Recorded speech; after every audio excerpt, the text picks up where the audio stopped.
जय तत्पूर्वी आपल्याबरोबर भाजप नेते प्रवीण दरेकर आहेत। प्रवीणजी, विरारमध्ये मोठा गोंधळ सुरू आहे। बहुजन विकास आघाडीच्या कार्यकर्त्यांनी भाजपकडून पैसे वाटप होत असल्याचं म्हटलं गेलंय। त्यासाठी मोठ्या प्रमाणात गोंधळ घातला गेलाय। विनोद तावडेंना देखील अडवण्यात आलंय। तुमची प्रतिक्रिया? मला वाटतं सर्वप्रथम एक गोष्ट समजून घेतली पाहिजे। विनोद तावडे भारतीय जनता पार्टीचे राष्ट्रीय सरचिटणीस आहेत। राष्ट्रीय स्तरावरचे महत्त्वाचे नेते आहेत आणि ते एका विधानसभेत येऊन पैशाची पाकिट वाटतील अशा प्रकारचा आरोप करणं हेच हास्यास्पद आहे। ते कोणालाही त्या ठिकाणी पटणार नाही आणि त्याच्यामुळे मला वाटतं निवडणुकीमध्ये आपल्या पायाखालची वाळू घसरते की काय, अशा प्रकारचा पराभव समोर दिसतोय की काय, या भावनेतनं त्या ठिकाणी त्यांनी शेवटचा अशा प्रकारचा स्टंट करून वातावरण भाजपीय उमेदवाराच्या विरोधात राजन नाईकच्या करता येते का, अशा प्रकारचा मला वाटतं ह्याच्या मागे हेतू असावा आणि त्या हेतूनं हे कार्यकर्त्यांना बोलवणं, घेराव घालणं, आम्ही सोडणार नाही, कार्यवाही केली नाही तर, अशा प्रकारचा तो स्टंट दिसतोय। कारण आपण बघायला कालपासून अशा प्रकारच्या स्ट्रॅटेजिकल त्यांचे इव्हेंट व्हायला लागलेत। आपण अनिल देशमुखांच्या गाडीवर दगडफेक केली, त्यांना इजा झाली, आता कोण भारतीय जनता पार्टीचे अशी गोष्ट करणार आहे? जी प्रवीणजी, तुमची प्रतिक्रिया जाणून घेतच आहोत। तत्पूर्वी आपल्या बरोबर शिवसेना उभाटाच्या नेत्या सुषमा अंधारे सुद्धा आहेत। सुषमाजी, बहुजन विकास आघाडीकडून भाजपवरती आरोप करण्यात आलेत, पैसे वाटपाचा आरोप करण्यात आलेला आहे। तुमची यावरची प्रतिक्रिया? ताई, मला असं वाटतं की या निवडणुका घेण्याला काही अर्थ नाहीये आणि भाजपाचे जे दरवेळेला सालसूतपणाचे आव असतात ना, पायाखालची वाळू घसरली, घाबरले, आमच्या पायाखालची वाळू घसरली असती तर आम्ही एका ठिकाणी एका नावाचे 4-4 उमेदवार उभे केले असते। भाजपने प्रत्येक मतदारसंघात एका नावाचे 3-3, 4-4 उमेदवार उभे केले। एवढंच नाही तर निवडणूक आयोग यांचा घरघडी असल्यासारखे तुतारीला साधर्म्य असणारे चिन्ह, मशालीला साधर्म्य असणारे चिन्ह हे ठरवून दिले गेले। हे सगळे यांच्या पराभवाची यांना जी भीती वाटते, मला असं वाटतंय हा सगळा गोंधळच नको, उद्याचं मतदानही घेऊ नका आणि परवाच्या काउंटिंगचंही उत्सुकता नको। आत्ता निवडणुका सगळा निकाल जाहीर करून टाकावा, लगेच विनोद तावडे, फडणवीस या सगळ्यांना मुख्यमंत्री उपमुख्यमंत्री करून टाका, दरेकरांना पण एक खातं देऊन टाका, झालं तर अजून कुणाकुणाला खाती देऊन टाका। निवडणूक आयोगाने विनाकारण हा मानभावीपणा करण्याचं काही कारण नाही। निवडणूक आयोग भाजपच्या घरचा घरगडी झालेला आहे आणि अशा घरगड्याने आजच्या आज सरकार जाहीर करून टाकावं। आजच तुम्ही तुमचा निकाल जाहीर करून टाका भाजप जिंकली म्हणून। प्रवीणजी, तुमची यावरची प्रतिक्रिया? आम्ही 15-20 दिवस काम करणारे, कष्ट घेणारे आम्ही मूर्ख लोक आहोत। कशाला नाटक करायची, उमेदवारी अर्ज भरण्याची, स्क्रुटनी करण्याची, चिन्ह देण्याची, प्रचार, निवडणूक आचारसंहिता, विरोधकांच्या फक्त बॅगा तपासता, विरोधकांचे हेलिकॉप्टर तपासता। अरे काय तुम्हाला विनोद तावडेचे बॅग नाही तपासता आली? विनोद तावडे पैसे घेऊन येतो आणि धडधडी। प्रवीणजी, मला वाटतं अत्यंत उद्वेग आमच्या ताईनं दिसतोय। ताई नाही, शिवसेनेनं उभाटाने ज्या पद्धतीनं त्यांना सभा प्लॅटफॉर्म द्यायला पाहिजे होता। ताई, आता तुमचं ऐकत असताना मी शांतपणे ऐकलं। ताई, मी तुमच्यापेक्षा जोरात बोलू शकतो, तुमच्यापेक्षा आक्रस्ताळीपणे मी बोलू शकतो। त्यांचं झालं की मला सांगा आणि शांत करून मग मला सांगा। सुषमाजी, तुमची प्रतिक्रिया कळलेली आहे? जी, मूर्खाची लोक सगळी महाराष्ट्राची जनता सरळ सांगा ना की सगळी तुम्हाला सत्ता हातात घ्यायची आहे म्हणून कशाला निवडणुकाचा फारसा आणि निवडणुकांचं नाटक करताय? जी, हा निवडणुकाचं झालं का त्यांचं? सुषमाजी, तुमची प्रतिक्रिया कळली आहे। प्रवीणजी, तुमची प्रतिक्रिया यावर? त्यांची आगपागड काढून झाली असेल तर मला सांगा। जी प्रवीणजी, अशा प्रकारे उद्वेगानं, रागानं, चिडीतनं बोललं म्हणजे आपलं खरं आहे असं महाराष्ट्रातील जनता खरंच मूर्ख नाहीये। महाराष्ट्रातल्या जनतेच्या मनात काय आहे ते उद्याच्या निवडणुकीत येणारच आहे। तेव्हा पुन्हा सुषमाताईने आम्ही पुन्हा चॅनलवर तुमच्या समोर भेटणारच आहोत। आता उमेदवार उभे केले, आमकं केलं, तमतं केलं। आता निवडणुका हे काही चॅरिटी करण्यासाठी नाही ना, जे जे गनिमी कामे करावे लागतात ते त्या ठिकाणी प्रत्येक पक्ष करत असतो। आता तुम्ही भावनिक वातावरण करता, रडत बसता, मला गद्दार झाले, माझं हे चोरलं, माझं ते चोरलं, तेव्हा आम्ही म्हणायचं का? आता प्रत्येक जण मतं मिळवण्यासाठी आपापल्या पद्धतीनं प्रचाराचं नियोजन करत असतो आणि त्याच्यामुळे आता त्यांच्या खरंच पायाखालची वाळू घसरली. आता ताई मी असताना तरी एवढ्या उद्वेगानं बोलत नाहीत आणि याचे आता किती राहिलेत तास कळून येईल. आता मला साधं सांगा ना, निवडणुका सामोरे जायच्या असतात, आमच्यावर टीका करायची आहे, टीका करा. आमच्या संदर्भात जे तुम्हाला वाटतं, आम्ही विकासात कमी पडलो असेल, आमच्या त्या ठिकाणच्या कार्यपद्धतीवर आहे ना, जाहीर सभा झाल्यात ना हो, की आमच्या सुषमाताईंना पाहिजे तेवढ्या सभा मिळाल्या नसतील, त्याच्यामुळे त्यांचे मुद्दे की त्यांच्या पोटातली आग अजून त्या ठिकाणी ओकायला आमच्या विरोधात जागा नसेल म्हणून आता ते राहिलेली भडास त्या ठिकाणी आपल्या माध्यमातून काढतायत असं मला त्या ठिकाणी वाटतं. आता प्रचार केलाय ना, काल 5-6 वाजेपर्यंत प्रचार केलाय, तुम्ही तुमची भूमिका मांडलीत, खालच्या पातळीवरची टीकाही केलीत, आम्ही किती काय आहोत ते सांगण्याचा प्रयत्न केला.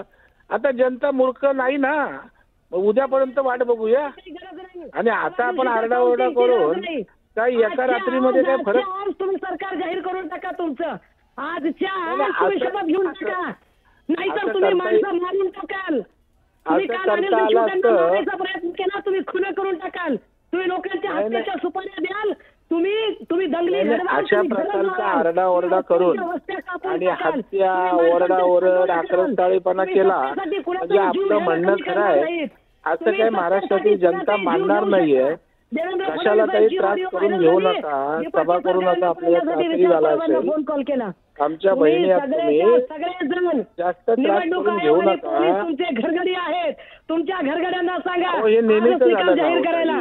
तुमच्या घरगड्यांनी थांबायचं नाही, तुमच्या घरगड्यांनी आज निकाल जाहीर करायचा.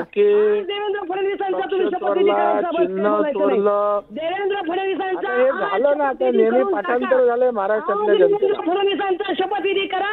आम्हाला भीती आहे देवेंद्र फडणवीस माणसं मारून टाकेल, आम्हाला भीती आहे देवेंद्र फडणवीस इथं लोकांमध्ये जाळपोळ करेल, आम्हाला भीती आहे. काय तुम्ही याच्यासाठी प्लॅटफॉर्म उभं करून दिलंय का? करून टाकेल. अशा प्रकारची आरडाओरड करण्यासाठी तुमच्या महत्वाच्या चॅनलवर फडणवीस जाळपोळ करतील, काही नॅरेटिव्ह सेट करायला आता हातातनं सगळे गेलंय. त्याच्यामुळे त्या ठिकाणी सुषमाताईंना सांभाळून ठेवा, नाहीतर आजच्या रात्रीत काहीतरी त्या ठिकाणी असं काय बोलतील त्या ठिकाणी निर्माण होईल. त्यामुळे माझी पोलिसांना विनंती आहे, माझी निवडणूक आयोगाला विनंती आहे की अशा प्रकारच्या मनोवृत्तीची जी लोक आहेत, जी खून हत्या जाळपोळ वाटेल ते बोलतायत, त्यांना जरा त्यांच्यावर वॉच ठेवा. निवडणुकीमध्ये त्यांच्या भाषणांमधला अजिबात प्रभाव पडलेला नाही, जनतेला त्या ठिकाणी प्रभावित करू शकले नाहीत. म्हणून आता जाळपोळीची भाषा, खुनाची भाषा, अरे देवेंद्र फडणवीसांकडे बघून त्या ठिकाणी ते जाळपोळ करतील काय? महाराष्ट्रातील जनतेला माहित आहे. जाळपोळ आगी लावणाऱ्या तुम्ही, मशाल तुमची निशाणी आहे. कोण मशाल लावतं ना, कमळ किंवा धनुष्यबाण ही आगीची प्रतीक नाही आहेत. मशाल हे आगीचं प्रतीक आहे. मुख्यमंत्री करून टाका. उद्याचं वोटिंग मशाल हे आग लावण्याचं प्रतीक आहे. तुम्ही आग लावायला निघालात महाराष्ट्रात, परंतु महाराष्ट्रातल्या जनतेला शांतता हवी, महाराष्ट्रातल्या जनतेला विकास हवा आहे.